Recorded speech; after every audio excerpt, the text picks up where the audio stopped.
Hey y'all, I'm T the Brand, expert lash artist and coach. Welcome to my channel. In this video, I'm going to be sharing with you guys all the tools and supplies that you need to become a lash artist. So before we get into this video, make sure that if you have not subscribed to my channel, that you hit the subscribe button. I really appreciate your support through your subscription. If you have any questions, be sure to drop them in the comments. I am amazing and timely with responding to comments to get you the answers and the help that you need. If you like the video, hit the like button and don't forget to turn on your bell notification button so that you are notified every time I post a new video. So let's get to it. Okay, y'all, so we had to do a quick little location change, but we good and ready to go. So I have a list of all of the tools and supplies that you will need to start your lash journey. I wrote this list out because I wasn't going to try to remember all of this stuff. And I didn't want to leave anything off that is super important that you guys are going to need to get started with your lash journey. So here we go. So the first thing, this list also is in no particular order of what you need. You just need all of it, okay? You need, firstly, a lash bed. You can use a massage table or the reclining chairs, a big reclining chair, or like the tattooing chairs that recline and lift and you can adjust to make your clients comfortable. It really just depends on what you feel most comfortable with. And then for your clients' comfort, of course, you can add different kind of padding and pillows to your bed so that they are able to relax during their lashing service.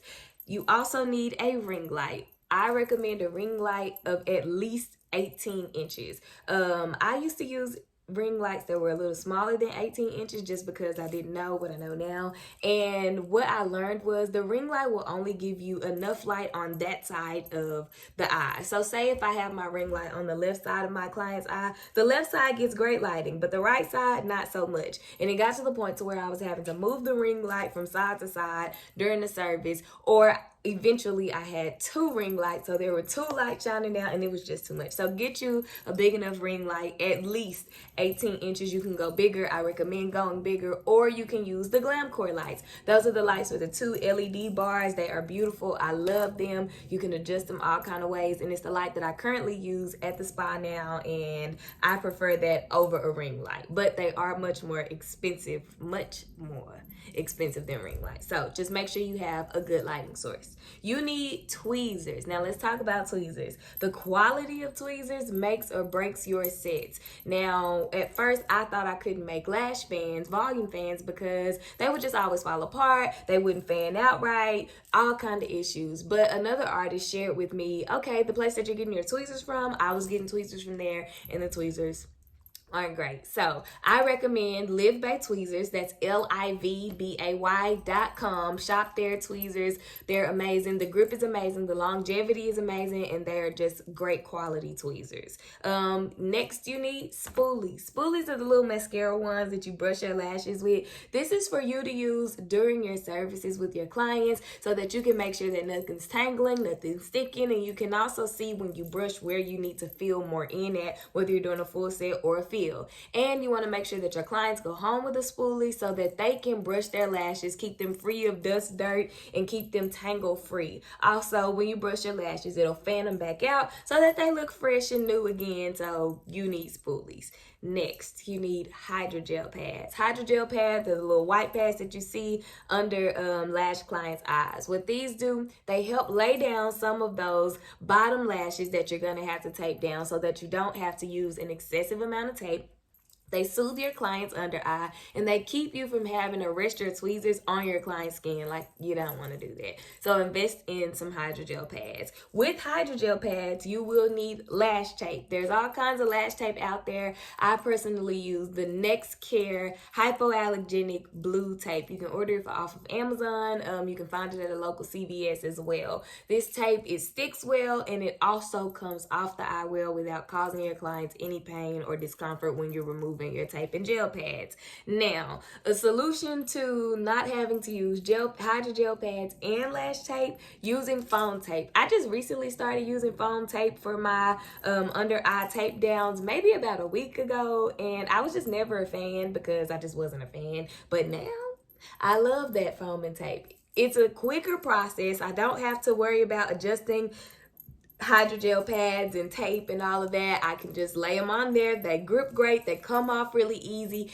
and it makes me feel more comfortable when I'm lashing and isolating because there's a lot more cushion under there, and I'm not feeling like, oh, I may be pressing down too hard on this gel pad or this tape and it's hurting my client. Now, I don't do that anyway, but still, it's just, a little anxiety resolution to use the foam and lash tape. I didn't think I would like it, but I love it. So those are 3 options for you to use: hydrogel pads and lash tape, or foam lash tape. They all work great. You need a fan to dry your client's eyes. What you don't want to be doing is sitting there having a fan and wave something over your client's eyes. That's going to hurt your arm. It's going to make you tired, and it's going to take forever trying to cure that glue. So make sure that you buy a little micro fan or some kind of fan to dry your client's eyelashes. All of this stuff that I'm listing, by the way, you can purchase from Amazon, but what I'm giving specific recommendations for, such as the tweezers and lashes in a few minutes, yes, I recommend those places, but everything else you can get from Amazon, and you can purchase it in bulk from Amazon. Save you a coin or two. All right, so you need lashes. Now, classic lashes, I'm really flexible with those. It really doesn't matter to me what kind of classics that I use, but my volume lashes, I am very specific, and I only use lashes from the Lash Supply. That is THE lashsupply.com. Their lashes are amazing quality. They come off the strip like butter. They fan out like butter, and they do well with latching on and giving my clients great lash retention. So I love those lashes. Make sure that there are a lot of lash companies out there, a lot of lash vendors, and I'm sure they have equal or greater quality than the company that I get my lashes from. But the point is, just make sure that you have great quality lashes that you're using. Next, you need micro swabs. Micro swabs, they will help you apply primer. They're like little Q-tips with very thin cotton tips on them, and it helps you just to prime the lashes. Or if you're using remover, it helps you apply your remover. If you are an advanced lash artist, or whenever you start using a sealant or a bonder, you use the micro swabs to apply your bonder to your client's lashes. Next, you need glue rings or a jade stone. Glue rings come in different ways. You have glue rings that are just open, where you just put your glue in and you dip and keep it moving. You have glue rings that are like a blooming cup ring, so it has little ridges in it, and you'll put your glue in the middle, and what the ridges do, they help you thin out the bases of your fan. And then a jade stone, it's just a little circle hard stone that you can put a piece of tape on top of, put your glue on top of, and lash from that little glue spot. Any of them works. You just need a safe space to put your glue that isn't gonna burn through, that isn't gonna be able for the glue to seep through or burn through, depending on how strong your glue is. So yeah, have you something to put your glue on. A lash towel. So that is just a little piece of something that you can put your lash strips on and lash from. One hack that I have seen is going to Home Depot, and their towels are about this long or so, and they're just hard, like floor towels. And what you do, you put your lash strips on them, and you can just take them off and apply from there. I personally use the back of my hand as my lash towel because it's just a lot easier for me to pull my lashes, fan them out, dip them in the glue, and apply. Then have to pick it up, fan it, dip it in the, whatever. So I lash from the back of my hand, but make sure that you have a towel to lash from, especially if you're a beginner lash artist. It will help you tremendously until you get your flow down and you're like, okay, I don't need this towel anymore. Next, you need lash shampoo. Lash shampoo is so important because you need to be able to clean your clients' lashes, and your clients need to be able to clean their lashes. Contrary to popular belief, the cleaner your lashes are, the longer they last. And I say contrary to popular belief because there's this stigma about, oh, you can't get your lash extensions wet, and if you get them wet, then they're gonna fall out. Look, clean them lashes. We ain't putting eyelash extensions on for people to be dirty. If you gotta be dirty and neglect your hygiene for something, then you don't need it. So lash shampoo is important. Making sure that you have lash shampoo brushes. So these are just the brushes that you apply your shampoo to and clean your lashes. You can also find this on Amazon. You need a rinse bottle. It's a bottle with a long curved nozzle, or just any kind of bottle with a nozzle that you can pour water from to rinse the shampoo from your client's lashes after you have performed a lash bath for them. All right.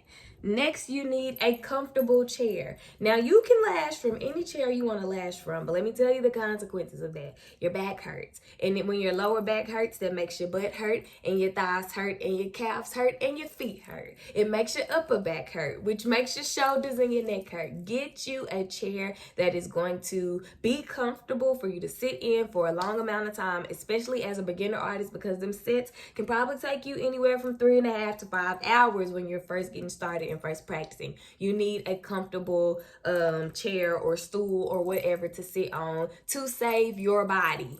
Okay, so get you something that ain't gonna take your body down to sit on and lash from. Next, you need some head coverings. Now, you can use paper towels, you can use regular towels, you can use a head scarf. Amazon has disposable head coverings that are like paper or cloth. I personally prefer those, but you just need to make sure that you have something to cover the top part of your client's heads, because you don't want your hands just sitting and resting on their face, their skin, while you are lashing them. So protect them. Also, you don't want to drop a lash and then it's stuck to their forehead or it's stuck in their hair. So make sure that you have some type of covering for your client's head. You need a lash adhesive remover. They come in gel, they come in cream. I personally prefer a gel remover because it's just a lot easier to slide those lashes off after it's set for the 5 to 7 minutes or however long it's supposed to sit for, versus a cream remover. You do the same thing, but cream removers just don't work as fast as gel removers do, and then they leave behind a lot of white residue, and that's a lot of extra lash bathing and cleaning that you are going to have to do. Yes, I said bathing. There's a lot extra work that you're going to have to do. So I personally prefer gel, but you can use a gel remover or a cream remover. Just make sure that you have a remover. And you can use your micro swabs to apply your remover. I think I said that already, but here you go again. So after a remover, you need a primer. Now, I don't recommend priming and doing lash baths because you don't want to dehydrate the lashes. That can mess with the retention a bit. So you want to do either or. Priming, it just takes the oils out of the lashes and it allows you to get greater yielding retention, and it cleans your lashes. So invest in a primer. You can get that off of Amazon. You need acetone. Yes, 100% acetone that they use at the nail shop. And the reason that I recommend acetone is because when you're lashing, sometimes your tweezers can get in your glue and then they're stuck together or they're sticking to the lashes, and that is just a mess and it's stressful. So you can just pop your tweezers into some acetone for a few seconds, take them out, wipe the acetone off, and keep lashing. It removes that adhesive and helps you to preserve your tweezers. Now, in addition to acetone, you need barbicide. Barbicide is a grade A hospital disinfectant solution. That's the blue stuff that you see in a barbershop or a beauty shop that they'll have their comb sitting in. You need that for your tweezers. That disinfects and kills all types of germs and bacteria and fungus and viruses from your tweezers. So what I do to clean my tweezers, I always, after a service, I put them in the acetone, and this is just the tips of the tweezers in the acetone, not the tweezer in its entirety. I put the tips of the tweezers in the acetone to get the glue off, because you have to make sure that there is no residue from glue or dirt or any kind of anything on your tweezers before you put them in barbicide. Otherwise, the barbicide will be ineffective. So stick them in the acetone for a few seconds, get that glue off, wash them with soap and water, put them in the barbicide for 10 minutes. Follow the instructions on the barbicide, but make sure that you get it. Okay, y'all, so just a quick little run through again of what you need.